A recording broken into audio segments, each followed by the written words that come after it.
नमस्कार। वंदे मातरम। भारत माता की जय। आज मेरा पूरा मूड था कि मैं उस गरीब आदमी पे, उस आम आदमी पर चर्चा करूं जो वोट डालने जाता है बड़ी आशा पूर्ण होकर के अपनी सरकार के प्रति। लेकिन ये फैसला मुझे बदलना पड़ा। फिर वही आसपास मेरे इकट्ठा हो गया जो कई महीनों से इस देश में हो रहा है। बिहार में कुछ बच्चियों ने स्कूल में हिजाब के पीछे बवाल कर दिया। परीक्षा के दिन थे। टीचर्स ने कहा कि हिजाब उतरवा करके चेक करवाइए, आप ब्लूटूथ तो नहीं लिए। नहीं जी, शिक्षा बाद में, पहले हिजाब। तो ये मानसिकता। फिर उसके बाद आपका ये कहना, उसको माहौल दे देना, एक राजनीतिक रंग दे देना कि स्कूल प्रशासन ने हमसे कहा कि पाकिस्तान चले जाओ। तो ये राजनीतिक रंग देना ये ख़त्म करिए। ये जो मुल्ला हैं, ये राजनीति, ये धर्म की जो राजनीति चल रही है इस देश में दंगा करने की, इस माहौल ख़राब करने की, ये बच्चियों के बोल तो थे नहीं, ये निश्चित है। अगर बच्चियों के बोल थे तो उनको शिक्षा से मतलब नहीं था। वो टाइम पास करने आ रही थी, अपने माँ बाप को मूर्ख बना रही थी। शिक्षा उनका उद्देश्य था ही नहीं, क्योंकि शिक्षा में अगर कोई भी रुकावट आती है तो हम उस रुकावट को ख़त्म कर देते हैं। उस रुकावट को हम दूर करने की कोशिश करते हैं, मेरी शिक्षा के बीच में कोई ना आने पाए। तो ये तो बच्चियाँ वो फिर अपने माँ बाप को मूर्ख बना रही थी, या तो उनको बरगलाया गया। दो ही कारण हो सकते हैं, तीसरा कोई कारण हो नहीं सकता है। और ये मुस्लिम भाई अच्छी तरह जान ले, हिंदू कभी भी मुस्लिम से घृणा नहीं करता है। कोई उसके अंदर द्वेष की भावना नहीं है मुस्लिमों के प्रति। अगर ऐसी होता तो आप 70-80 साल से यहाँ रहते ना होते। आपके लिए ही नहीं, हिंदू धर्म तो सबके लिए खुला है। अब जो माहौल बना है थोड़ा सा, लेकिन आपको गलत भ्रमित दिशा दे दी गई, आपको भरमा दिया गया कि सरकार आपके साथ क्या करना चाहती है, ये हिंदू क्या करना चाहते हैं। ये हिंदू दंगा नहीं करवाना चाहते हैं, न ये सरकार दंगा करवाना चाहती। मैं सरकार का प्रवक्ता नहीं हूँ, लेकिन कोई ऐसा नहीं चाहता है। सिर्फ इतनी सी भावना कि आप हिंदुस्तानी हो जाएं। यहाँ के संविधान जैसे सारे धर्म पालन करते हैं, सारे धर्म वैसे ही आप भी फॉलो करने लगी है। बस यही छोटी सी चीज़ है, लेकिन आपको गलत रास्ता दिया गया। हमेशा याद रखिए, किसी भी धर्म में अगर धार्मिक लड़ाई होती है तो उसका कारण मैं बड़ा कि तू बड़ा, या मैं पवित्र तू पवित्र वाली भावना नहीं होती। उसका कारण ये होता है कि आपने अपने उन धार्मिक कृत्यों को, अपने उन धार्मिक चीज़ों को इतना ज़्यादा अपने दिमाग में भर लिया है कि उसके अलावा आप कुछ सोच नहीं पा रहे हैं। आपकी स्व विकास की भावना रुक गई है। तो जो दिमाग से जो हमारे कार्बन निकल रहा है वो दूसरे लोगों को घबराहट पैदा करवा रहा है। दूसरे लोग उससे ऊब रहे हैं। तो ये होती कि एक एक धर्म के खिलाफ, फिर एक मजहब के खिलाफ बिगुल बज उठता है। तो सबसे ज़रूरी होता है कि हमारे मस्तिष्क में ऐसी संरचनाएं हों जो दूसरे को शांति प्रदान करें, आनंद प्रदान करें। तो फिर मेरे लिए कोई खड़ा नहीं होगा, मेरे खिलाफ कोई लड़ाई नहीं करेगा। तो शिक्षा ही एक ऐसा माध्यम होता है जो आपको आडंबर से, आपको धर्म से, आपको अपने आप से अलग खड़ा कर देता है। यानी स्व-विकास, किस समय क्या निर्णय लेना है। हम निर्णय लेने के लिए तुरंत किसी किताब के पास नहीं भागेंगे, किसी पंडित के पास नहीं भागेंगे, किसी मुल्ला के पास नहीं भागेंगे, किसी फादर के पास नहीं भागेंगे। हम शिक्षित हैं, हम अपना निर्णय खुद ले सकते हैं एट ए टाइम, उसी समय, त्वरित। ये होता है शिक्षा का मतलब, कि आप शिक्षित हैं। नहीं नहीं साहब, आप तो वो माहौल पैदा करेंगे, किताब से ही चलेगा, जो कुछ होगा किताब से ही होगा। तो स्त्रियों को आप रखिए पर्दे में, रखिए, लेकिन बच्चों को शिक्षा लेने दीजिए। हमारे भी बच्चे उसी स्कूल में पढ़ते हैं, उनकी शिक्षा ना बाधित हो आपके कारण। अगर आपको ये लगता है कि हिंदुस्तान में हिंदुओं के स्कूल हैं जहाँ पर हमारे मजहब में ऐसा होता है, वहाँ ये फॉलो नहीं कर पाएंगे, तो वहाँ ना पढ़ाइए, लेकिन हमारे बच्चों को उचित शिक्षा लेने दीजिए।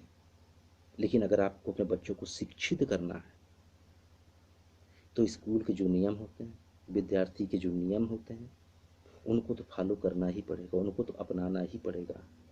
विद्यार्थी किसी धर्म से, किसी समाज से जुड़ा हुआ नहीं होता है, वो केवल विद्यार्थी ही होता है। वो विद्या का अर्थ निकालने जाता है, शिक्षित होने जाता है। आप उसको धार्मिक जामे में ना पहनाइए। इंटर तक बच्चे ही होते हैं, यूनिवर्सिटी की तरह उनकी राजनीति वहाँ इंटर कॉलेज में और हाई स्कूल में ना लाइए, राजनीति से उन्हें दूर रखिए। रही महिलाओं की बात, रसल बर्ड ने लिखा है कि जब मैं छोटा था, यानी विक्टोरियन ज़माना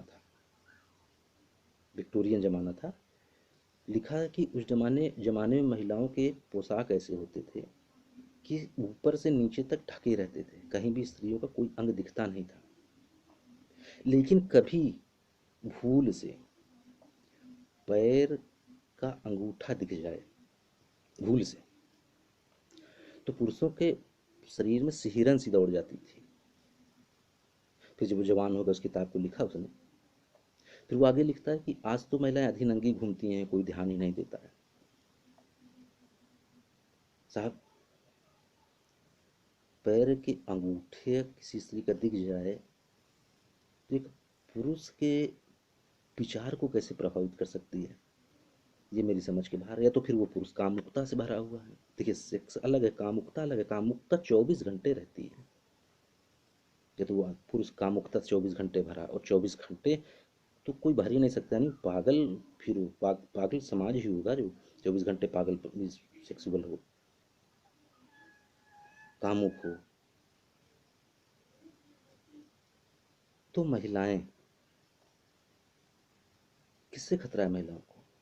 आपने स्त्रियों को कहते हैं कि पर्दे में जाओ बाहर, या हम अपनी स्त्रियों को कहें पर्दे में जाओ बाहर, किससे खतरा है बाहर? सीधी बात है, मर्दों से खतरा है, क्योंकि हर मर्द ऐसे ही दिखता है, हर मर्द का नजरिया यही है। स्त्री और पुरुष में लिंग भेद के अलावा कोई भी रंच मात्र फर्क नहीं है। वही भावनाएं, वही विचार, वही हृदय का धड़कना, सब कुछ वही है। लेकिन जब बात होती है मर्द और औरत की, तो मर्द की जो परिभाषा जोड़ी जाती है, वो जोड़ी जाती है मर्दानगी से, साहस से, और औरत की परिभाषा जोड़ी जाती है उसके योनि से। जरा सोचिए कितना भद्दा मजाक है ये। जबकि औरत की परिभाषा जोड़ी जानी चाहिए उसकी ममता से, उसकी दया से, उसकी करुणा से। नहीं साहब, लेकिन ये भावनाएं आप उसके साथ नहीं जोड़ेंगे, क्योंकि आपके मर्दानगी पर खतरा उत्पन्न हो जाएगा, आप बौने साबित हो जाएंगे। जिस दिन ये परिभाषाएं स्त्रियों के लिए हम देने लगेंगे, उस दिन पुरुष समाज बौना साबित हो जाएगा। तो उस बौनेपन से बचने के लिए आप स्त्रियों को एक ही चीज देखते हैं। तो मैं बात कर रहा था शिक्षा की। एक शिष्य था, तो उसको अपने गुरु की बातें अच्छी नहीं लगती थी, तो वो सोचता था कि मैं कोई नया गुरु करूं, इसमें इनमें दम नहीं है। तभी एक दिन वहां पर एक दूसरा सन्यासी आया। उसने 2 घंटे बोले, तो उस शिष्य को लगा ये आदमी विलक्षण है, ऐसे आदमी को मेरा गुरु होना चाहिए। ये इसने कायदे से बात की। तो 2 घंटे उसने प्रवचन सुनाया। फिर अपने गर्भ से सीना तान के सभी शिष्यों की तरफ देखा, तो सब शिष्यों ने ताली बजाई, वाह भाई वाह। तो उसने गुरु जी की तरफ देखा, कहा कि कैसा लगा जो मैंने अभी बोला। तो गुरु जी ने कहा कि 2 घंटे से मैं तुमको सुनने की कोशिश कर रहा था, तुमने तो कुछ बोला नहीं। सन्यासी ने कहा महाराज मैं 2 घंटे से बोल रहा था, आपने सुना नहीं? गुरु जी ने कहा हाँ 2 घंटे से बोल रहे थे, लेकिन तुम कहाँ बोल रहे थे? वो तो शास्त्र बोल रहे थे, वो धर्म बोल रहा था, वो आडंबर बोल रहे थे, वो किसी के और की सुक्तियां बोल रही थी, तुम कब बोल रहे थे? जरा समझिए, किसने क्या बोला, किसने क्या बोला था, वो विचार हमारे नहीं हैं। हम उनके विचारों से प्रभावित नहीं हो सकते हैं। वो ज्ञान हमारे लिए हो सकता है, लेकिन विचार हमारे होने चाहिए। हमें अपने पैरों पर खड़ा होना होगा। हमारे मस्तिष्क से ऐसी चीज़ें निकलनी चाहिए जो दूसरे को शांति प्रदान करें, आनंद प्रदान करें। इसमें से ऐसे कार्बन का उत्सर्जन नहीं होना चाहिए जो दूसरों के लिए घृणास्पद माहौल पैदा कर दे।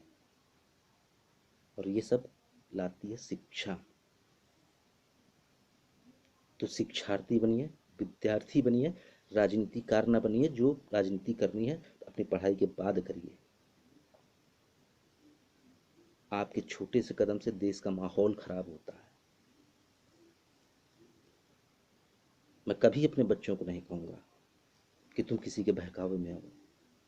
मैं पढ़ा रहा हूँ, इसलिए पढ़ा रहा हूँ कि तुम खुद निर्णय लेना सीखो। आप सभी बच्चों को इसी भावना से भेजते भी हैं कि मेरे बच्चे कुछ करें, तो साहब कृपया करके उन्हें छात्र ही बने रहने दीजिए, उन्हें शिक्षार्थी ही बने रहने दीजिए, स्कूल प्रबंधन को अपना काम करने दीजिए। किसी के बहकावे में मत आइए। यहाँ पर कोई आपका दुश्मन नहीं है। हम भी चाहते हैं कि मेरे बच्चियों के साथ आपकी बच्चियाँ भी कंधे से कंधा मिलाकर चलें, इस देश के लिए कुछ करें। बहुत बहुत धन्यवाद।